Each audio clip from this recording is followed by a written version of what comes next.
It's Wednesday, 11 September. It's now 23 years since 9/11. And for some, well, it's a memory that will never fade. For younger folks, I don't know, maybe it seems like ancient history. And I guess that's just the way it works. For previous generations, well, I'm sure they had the same thoughts about Pearl Harbor, and before that, other major tragic events gone by. It's just the way it is. Time just keeps moving on. And with that, welcome to the President's Daily Brief. I'm Mike Baker, your eyes and ears on the world stage. Let's get briefed. First up, the controversy surrounding the death of Aysenur Eygi, a 26-year-old Turkish-American shot during a riot in the West Bank on Friday. Now, the IDF admits likely responsibility and, of course, sparking international condemnation. Later in the brief, a landmark report out of the EU reveals that nearly two-thirds of the bloc's defense equipment is imported, mostly from the U.S., raising concerns over Europe's limited investment in joint military projects in the face, of course, of rising tensions with Russia. Plus, we'll examine the joint naval drills between Russia and China, Russia's largest since the Soviet era, signaling, of course, deepening military cooperation between the two powers. Seriously, get a room already. And in today's Back of the Brief, new evidence of growing transnational gang activity in the U.S. as a Texas hotel owner faces legal action tied to the criminal activities of Venezuela's Tren De Aragua gang. But first, today's PDB Spotlight. I want to begin with news out of the West Bank, where an American activist was accidentally killed last Friday by the Israeli Defense Forces. Aysenur Eygi, a 26-year-old Turkish-American activist from Seattle, was fatally shot in the head last Friday in the West Bank during a demonstration against the building of Israeli settlements. An inquiry into the incident by the IDF, released on Tuesday, determined that it was, quote, highly likely that Eygi was killed, quote, indirectly and unintentionally by IDF fire. And that's according to a report from CNN. The IDF said their forces were targeting someone they described as the key instigator of a, quote, violent riot that broke out during the demonstration, but said Eygi ended up getting hit by mistake. They described Palestinian activists burning tires and hurling rocks at IDF troops. But the International Solidarity Movement, with whom Eygi was volunteering, countered that at the time of the shooting, Eygi was peacefully standing with a group of protesters away from the site of the riots. The incident has sparked renewed tensions between Israeli leadership and the Biden administration, which issued their harshest rebuke to date over the tactics used by the Israeli military. At a press conference in London on Tuesday morning, U.S. Secretary of State Antony Blinken condemned what he called a, quote, unprovoked and unjustified shooting and demanded, quote, fundamental changes to IDF operations in the region, where Israel is working to root out Iranian-backed militants. Blinken said, quote, no one should be shot and killed for attending a protest. No one should have to put their life at risk just to purely express their views. The Israeli security forces need to make some fundamental changes in the way they operate in the West Bank, including changes in their rules of engagement, end quote. He added that he would be making that point clear in the coming days to the senior-most members of the Israeli government. While the IDF expressed their, quote, deepest regret over the tragic incident, many are skeptical about their explanation. Eygi's family, who are based in the U.S., said, quote, we are deeply offended by the suggestion that her killing by a trained sniper was in any way unintentional. The disregard shown for human life in the inquiry is appalling. Now, representatives for the International Solidarity Movement also rejected the explanation given by the IDF, claiming the shot was aimed directly at Eygi. So, what exactly happened on the ground? While there are few eyewitness reports, Jonathan Pollock, an Israeli protester who saw the shooting, told the Associated Press that the demonstration was a chaotic event. Pollock said that at one point, clashes broke out between Palestinians hurling rocks and IDF troops who used tear gas, stun grenades, and live fire to disperse the crowd. But Pollock said the violence had subsided roughly a half hour before the shooting. He said protesters had withdrawn several hundred meters from the scene of the clashes when he saw two Israeli soldiers mount the roof of a nearby home, aim towards the group, and fire. Several other activists echoed that account, saying Eygi was shot while standing in an olive grove after the violence had subsided. Israel's military police have opened a criminal investigation into the matter, which will then be submitted for review by the IDF Advocate General. Some members of the U.S. Congress, however, called for an independent investigation, questioning the integrity of the IDF's internal review process. Democrat Senator Chris Van Hollen said, quote, "It's our responsibility to seek justice and accountability, and in order to get that, we need an independent U.S.-led investigation," end quote. Yes, because there's nothing more independent and non-political than a U.S.-led investigation. All right, coming up after the break, a new report is casting doubt on the EU's readiness in the event of a military conflict. And massive naval drills between Russia and China are just the latest evidence of growing cooperation between the two nations. I'll have those stories when we come back. Welcome back to the PDB. Shifting our focus to Europe, concerns are mounting that the EU's militaries have become overly reliant on the U.S. for defense and are seriously underprepared to face the mounting security threats facing the continent. A landmark report on EU competitiveness released Monday warns that EU members are falling behind the U.S. and Eastern powers as they struggle to meet their annual defense spending benchmarks. Now, this is preventing their militaries from modernizing at a time when Europe faces a growing threat from the Putin regime, and that's according to the Associated Press. The much-anticipated report, issued by Italian Prime Minister and European Central Bank Chief Mario Draghi, notes that the EU has failed to invest in joint military projects and now relies on imports from the U.S. for 2/3 of their military equipment. It comes as European nations are already struggling to cobble together enough weapons and ammunition to support Ukraine. The report states, quote, "Europe is wasting its common resources. We have large collective spending power, but we dilute it. We're still not joining forces in the defense industry to help our companies to integrate and reach scale," end quote. The problem appears to come down to individual member priorities. The report says countries have set themselves back in the long term by favoring their national defense industries over joint procurement ventures.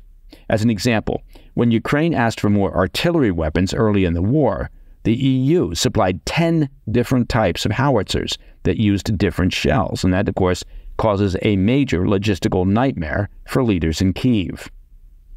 This internal focus has also stymied efforts to pool resources and invest in developing next-generation weapons and equipment. The report found that the 27 member states of the EU spent only $12 billion, that's with a B, $12 billion in 2022 on research and development for defense, compared with $140 billion spent by the U.S. Furthermore, EU members are still lagging behind their individual spending targets for national defense. Following Russia's annexation of Crimea back in 2014, NATO allies agreed that member countries should aim to spend at least 2% of their GDP on defense within a decade. Now, as of 2021, that target was only met by 6 nations, including the US, the UK, and Greece. That said, NATO nations received a big wake-up call in 2022, of course, with Russia's invasion of Ukraine, which has led to an acceleration in compliance. Defense spending across European allies is up nearly 18% this year, and that's the most substantial rise in several decades. Poland and Estonia, nations that are all too close to the Russian threat, have both surpassed the 2% spending benchmark, and NATO now forecasts that 23 of its 32 members will meet the threshold by the end of the year. Still, the report warns that the current state of Europe's collective defense poses an existential threat. If Europe can't rapidly adjust to the global threat landscape and ensure that their militaries can adequately provide citizens with security, the report says that Europe, quote, will have lost its reason for being, end quote. Well, seriously? Look, I mean, let's be fair. You've still got absinthe, you've got Guinness, you've got schnapps, and you've got ouzo. And those seem like pretty solid reasons for being, if you ask me. All right, shifting to the Sea of Japan. Ooh, you didn't see that coming, did you? Russian warships commenced joint drills with China as part of Russia's Ocean 2024 naval exercise. That's Moscow's largest naval drills of the post-Soviet era. This exercise comes during the growing alliance between Moscow and Beijing to counter what they view as U.S.-led global hegemony. The Russian-led naval exercises, spanning both hemispheres, began on Tuesday and will run until 16 September. The drills mark one of Moscow's most aggressive military displays this year, despite the ongoing war in Ukraine stretching Russia's armed forces. The Ocean 2024 exercise involves over 400 warships, submarines, support vessels, more than 120 aircraft and helicopters, 7,000 military special equipment units, and over 90,000 personnel. Now that is a lot of hardware for a playdate. China's contribution to the exercise, 4 warships, a supply vessel, and 15 planes, further emphasizes the two nations' shared military objectives. According to China's Xinhua news agency, the drills aim to enhance both countries' capacity to challenge Western military influence in the Asia-Pacific, specifically the South China Sea, and to bolster their ability to respond to shared security threats. For Russia, the exercise serves as a test of its naval readiness and a way to solidify its alliances, with China being a key strategic partner. These drills will extend beyond the Sea of Japan into the Pacific, the Arctic, the Mediterranean, the Caspian, and the Baltic Seas, an area of strategic importance for Russia and China. Control over these vital shipping routes and military zones is critical to both countries' geopolitical ambitions. According to Kremlin spokesman Dmitry Peskov, President Putin will oversee the drills from a Kremlin, quote, situation center. I can see him there now, sitting shirtless, stroking a hairless cat sitting in his lap, emphasizing Russia's intent to maintain a strong defense posture and cultivate military partnerships far from its borders. In a televised address to military officials at the launch of the Ocean 2024 exercises, Putin asserted that Russia must be prepared for future developments, citing the importance of reinforcing its naval capabilities, including its nuclear components. Putin further accused the U.S. of trying to achieve a, quote, tangible military advantage through aggressive actions and partnerships, which he argued undermined the security architecture and balance of power in the Asia-Pacific region. Very much like Putin's invasion of Ukraine undermined the security architecture of Eastern Europe. But I digress. Putin's remarks signal growing tensions with the U.S. as Washington strengthens alliances in the Pacific, such as the AUKUS, an agreement between the U.S., the U.K., and Australia. Of course, there is the acronym AUKUS. Who doesn't love an acronym? To counter China's expanding influence. Despite the demands of the Ukraine war, Russia remains determined to project power on the global stage, reinforcing its military partnerships and testing its readiness across multiple theaters of operation. All right, coming up next, a Texas hotel has become a haven for the Tren De Aragua, or TDA gang, the latest evidence of the dangerous Venezuelan criminal organization's growing footprint in the United States. I'll have the details in today's Back of the Brief. In today's Back of the Brief, an El Paso hotel has become the epicenter of violent crime, with Venezuela's most feared gang, the Tren De Aragua, at the center of the storm. As the U.S. grapples with border security ahead of the 2024 election, the hotel's ties to gang violence, deepen the crisis. The Gateway Hotel in El Paso, Texas, has been thrust into the spotlight as law enforcement targets the establishment for its alleged ties to organized crime. Authorities believe the hotel is linked to a range of criminal activities orchestrated by Tren De Aragua, Venezuela's most notorious gang, spawning from prison some 15 years ago and known for drug trafficking, human smuggling, extortion, money laundering, you name it. They'll engage in it. Hotel owner Howard Yun faces legal action, including a possible temporary injunction and a restraining order over the abatement of common nuisance.